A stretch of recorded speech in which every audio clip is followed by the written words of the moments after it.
అమ్మాయి షాంపూ వచ్చిందా? నిన్నే షాంపూ తెచ్చావా? చెవుడేమన్నా వచ్చిందే? షాంపూ వచ్చిందా షాంపూ తెచ్చామని మాట్లాడేంటి? షాంపూ వచ్చిందా?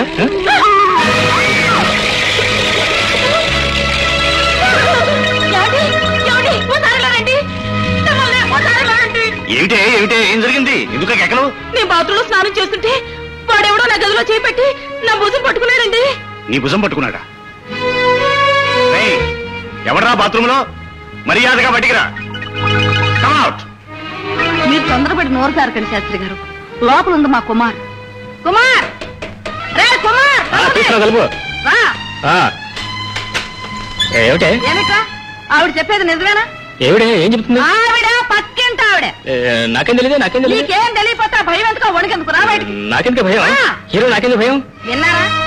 అలాంటి వ్యధో పనులు చేయడానికి మా వాడేం పోకిరి అనుకుంటున్నారా పోరమ్మాకు అనుకుంటున్నారా? అయితే నేను అబద్ధం ఆడుతున్నానంటారా? లేకపోతే మేము అబద్ధం ఆడుతున్నామంటావా? అంత కర్మ మాకేం పట్టలేదమ్మా. దబాయించగానే అయిపోలేదమ్మా. కాలేజీలో చదువుతున్నాడు కదా, అక్కడ మీ వాడు నేర్చుకుంటుంది ఇదేనా?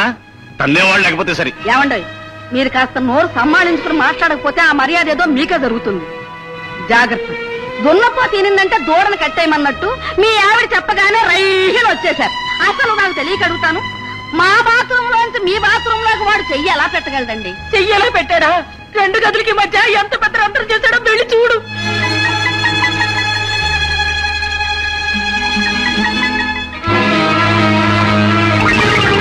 ఏమిటయ్యా ఈ సిగ్గులేని పని? పరాయాడి మనిషి మీద చేయేస్తావా? అది కాదండి, బాత్రూమ్ లో ఉన్నది మీరనుకుని. నేనా? కాదండి, మీరు కాదండి, మీ అమ్మాయి మధులో కనుకుని. మధుర ఏదైతే మాత్రం ఇలాంటి పనికి తెగిస్తావట్రా భ్రష్టుడా? అది కాదండి, మీ అమ్మాయి నేను కాలేజీలో లవ్ స్టోరీ. మళ్ళీ మాట్లాడే పళ్ళు కొడతారు. ఆయన చెప్పింది